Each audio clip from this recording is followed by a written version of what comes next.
Hello and welcome everybody to Opposites Attract. It's been a long spring break. I think John and I missed all of you. We missed our microphones here. We missed talking about so much sports, but we're back. Sports for days. Sports for days. And that's the great thing, though, when you come back from a break, I think you have your best show ever. Because you have the best show ever. You have put us on lofty expectations. We're not even 10 seconds in. Well, look, that's the way I feel, because I feel like there's so much to get off your mind, you know? Mm-hmm. There's so much to talk about. But headlining it all has to be one thing. It has to be. It has to be Without the a doubt. only reason you're tuning in right now.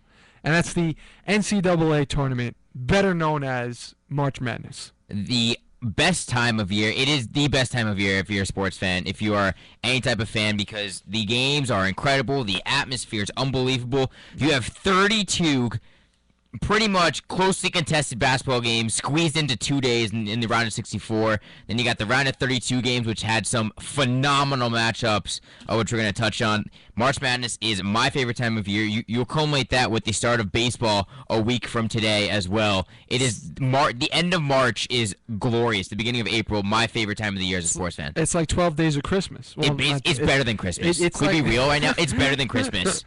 What I'm saying is it's like a bunch of Christmases lined up. It's true. Like Christmas. It's like Hanukkah. On repeat. Every day.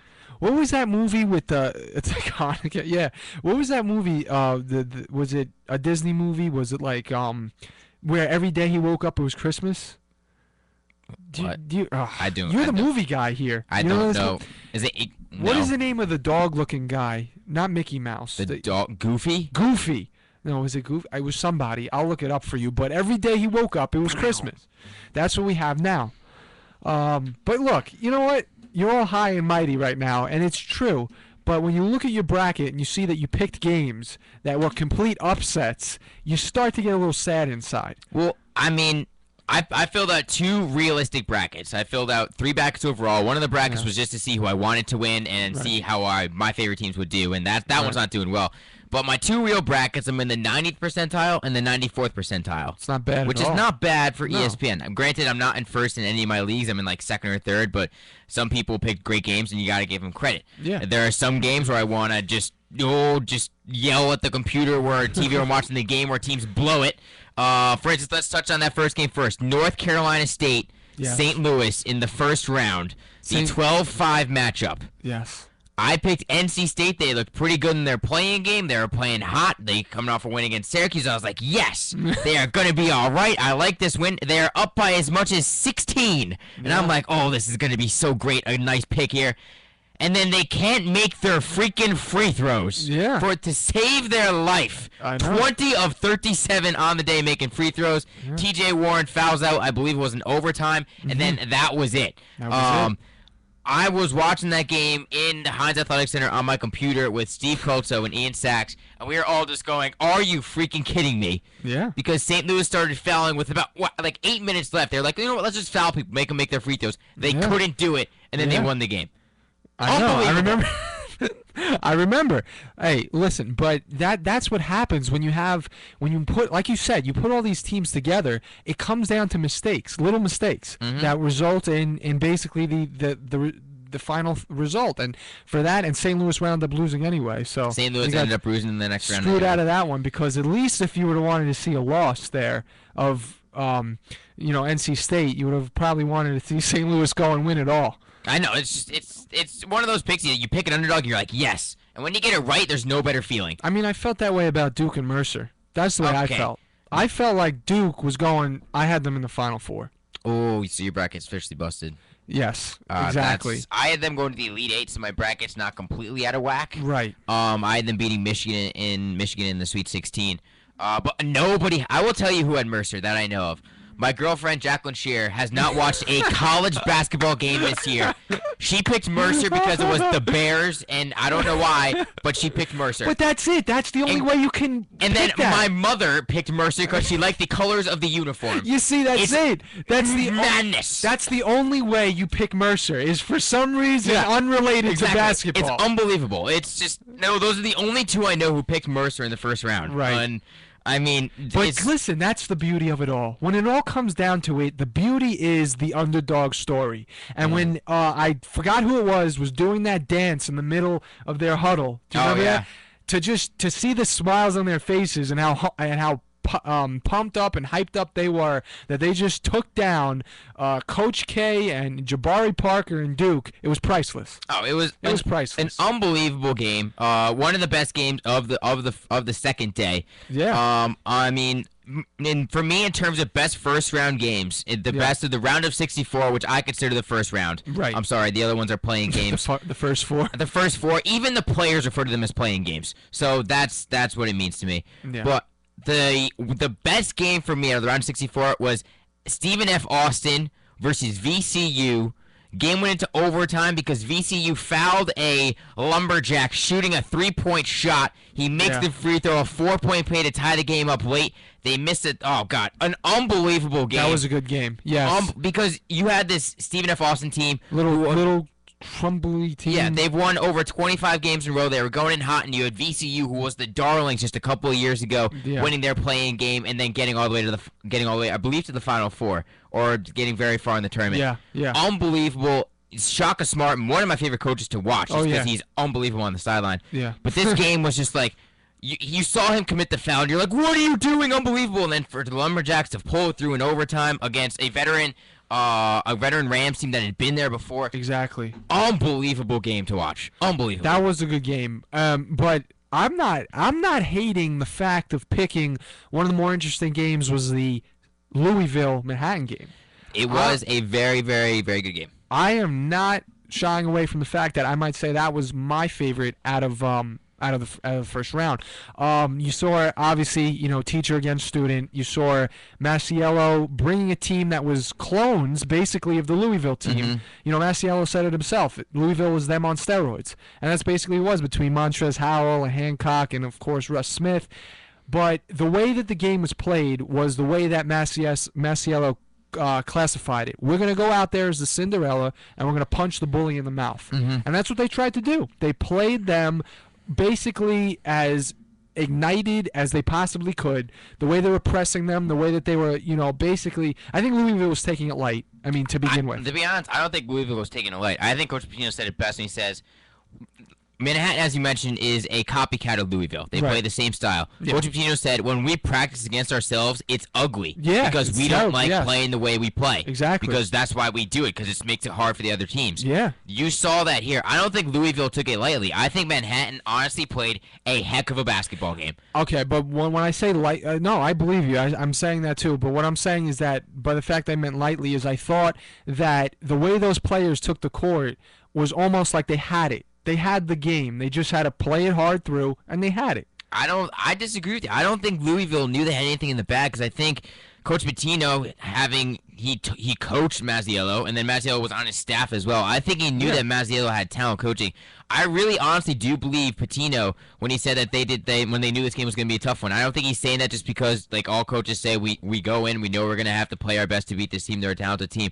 I really think Louisville went in knowing that they had to play hard, and maybe they got I think maybe sucker punched a little bit in the beginning, because I don't think they expected Manhattan to be as physical and as aggressive defensively as we have seen them in person. Yeah. But I think that Louisville, they knew they were in for a challenge, and I think you got to give all the credit to Luke Hancock, who was massive in the final 2 minutes. A couple of big threes for Louisville. I mean, when you shut down Russ Smith for the most part, he had 18 points, sure, but he also had 6 turnovers. When you forced one of the best players in the country into 6 turnovers, and 11 of his 18 points coming from the free throw line. Right. Coach Masiello coached a heck of a ball game. And he earned it. South Florida's offering him a job now. Yeah, I mean, it might have earned him a lot of me. We'll see if he goes there or not. Obviously, rumors are flying. You saw that you mentioned Hancock at the end with the couple of big threes. The one thing that Masiello pounded into the Jaspers' minds, basically, up until that game, was the fact that, the first thing he did was he wrote on the board, he wrote, whatever, third in he listed basically the top stats of Iona, Canisius. For example, he wrote top scorer in the MAC, all of those things. And at the end, the team did not know if he was listing Louisville's attributes, and he said no, this is the teams you just beat in the MAC. And then he told them, now why can't we beat Louisville? After all they did all year long in the MAC. But the thing I was going to mention about Hancock was how he pounded into their head, don't leave your feet against Hancock. because he'll shot fake. Yep. And that's exactly what happened. Hancock played a heck of a ball game, and I think what I learned from watching the broadcast was I didn't know Russ Smith almost didn't go to Louisville, and he almost went to Manhattan because he felt like he couldn't play with the big boys in Louisville. He's like, you know what, I'm going to go to Manhattan. I mean, the fact that he almost went to a school that Iona have to play against, I mean, going against Russ Smith would have been an absolute nightmare for Iona. That's true. But Russ Smith, I mean, again, he showed why he's a primetime performer, 18 points. Yeah. He was big from the free throw line. And his dad is just very. They had the mic on him all game, but he's very talented. And Montrezl Harrell, how about him? Oh, yes. Oh, man. He really came up big. He had 12 points, 13 rebounds. He battled with Ramel Brown down low. Yeah. And you saw Brown who also played. He played very, very well, right. I think, and despite only getting 3 rebounds. Leaving the first half, Brown didn't have a rebound, and neither did George Beeman. He wasn't having a good game either. George Beeman, he didn't have a good game. Only 7 points on 3 of 10 shooting. Exactly. And then they said I read an article. This is where I'm learning all this information. But Masiello had said to the team, that now imagine if we can just get these 2 guys ready to go in the second half. And Manhattan took the lead with, I think it was over 5 minutes to play in the second half. They had the lead with about 2 minutes to go. Yeah, so it was 2 minutes to go. They had the lead, and then a couple of small mistakes, and basically the stronger team won. I think that's how it ended, pretty much. I think part of it was Coach Pitino having the experience in the NCAA tournament. Exactly. I mean, you can't deny it. He's a phenomenal coach. They won the national championship last year. So you know what? I think that has a little bit to do with it, just because I think he kept his team a little bit more composed. When the time came. Exactly. But Coach Masiello, he's one of the best coaches in the MAC, if not the best coach, and he has an incredibly bright mind. Like you said, he might have made a lot of money with that coaching performance against Louisville to bring them to the brink in the first round, defending champs. So we'll see what moves forward for Manhattan, Coach Masiello. But you're right. That was a fantastic first-round game. Fantastic first-round game. Thank you. In my opinion, though, still not as good as Stephen A. Austin. Yeah, no, I mean, it's neck and neck. That's why I bring them both up. But, I mean, they did what you want them to do to you when you're watching the tournament. Mm-hmm. Now, another first-round game I think we definitely need to touch on was North Carolina versus Providence in the first round. Oh, yes. Bryce Cotton stole the show. Providence may have lost that game, but Bryce Cotton won over the crowd. He won over everyone watching on TV because he put that Fires team on his back. Absolutely. And just carried them throughout the first round. Unbelievable game by Bryce Cotton. An unbelievable game to watch. Oh, yeah. No, that was a great game. I mean,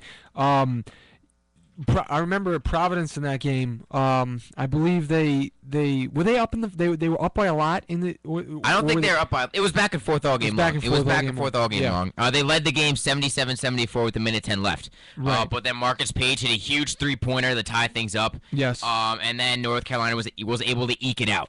Yes. Listen, Bryce Cotton, he had the spotlight and he took full advantage of it. Yeah. He absolutely. dropped 36 points. He was unbelievable to watch. He was good in the Big East tournament. And I was like, you know what? That's a pretty good player. Yeah. I respect him. No, absolutely. Watching him in this blew he took me the away. show away. Yeah, he labeled himself. That's what these players. That's what someone like Bryce Cotton can do. Is not all the time do these players come from the teams that you're expecting them to come from when they move on to the NBA. You look at somebody like Kenneth Fareed played for a mid-major team, and then he moves on to the NBA, and you say they make their spotlight known when it comes to the tournament, and that's why it's unfortunate when guys go down like Jabari Parker or Andrew Wiggins, because they don't get that opportunity to make themselves known in the tournament. But how about St. Joe's and UConn?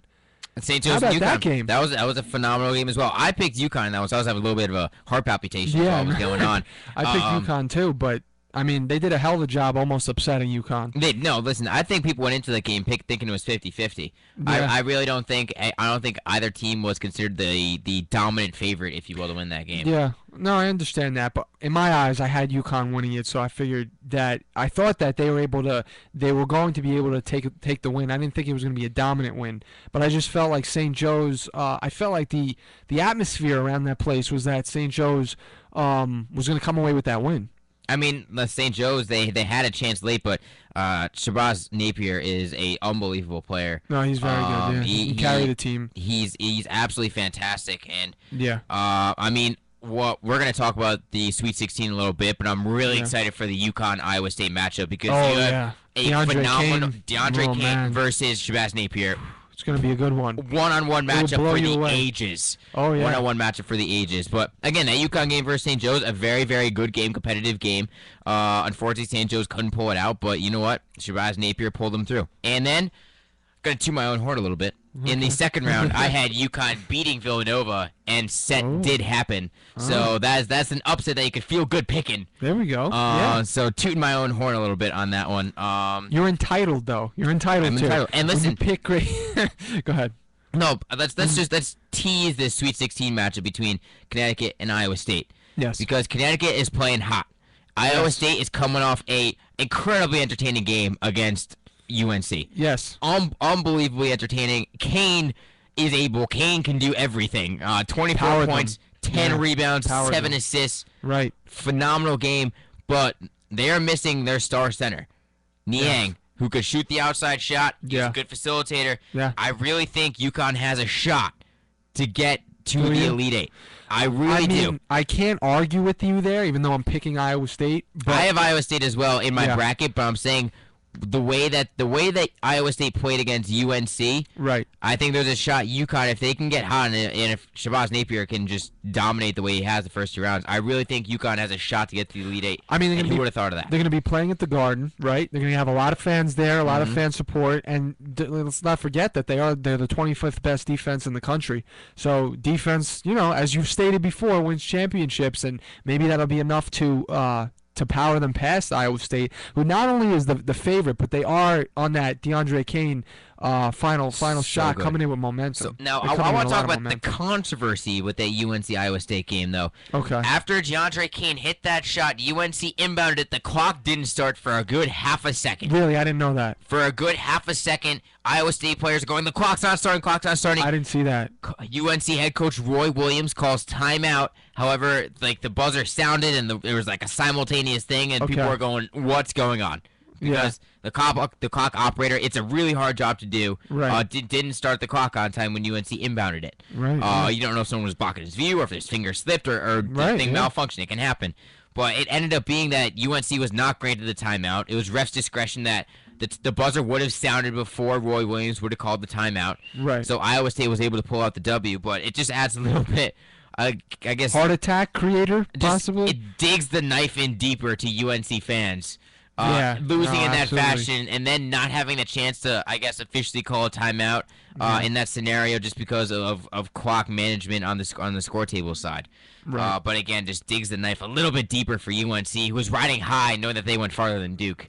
Yeah. So that's true. I mean, there were some UNC fans who were on Twitter who were just completely beside the point that they got past Duke. They're like, it's like they won the national championship because they got past Duke. It was like, oh yes, we're better than Duke. Oh my God! It's just like, come on, man. Reality check. Yeah, reality listen, check. It's March Madness. Upsets happen. Yeah, no, all the time.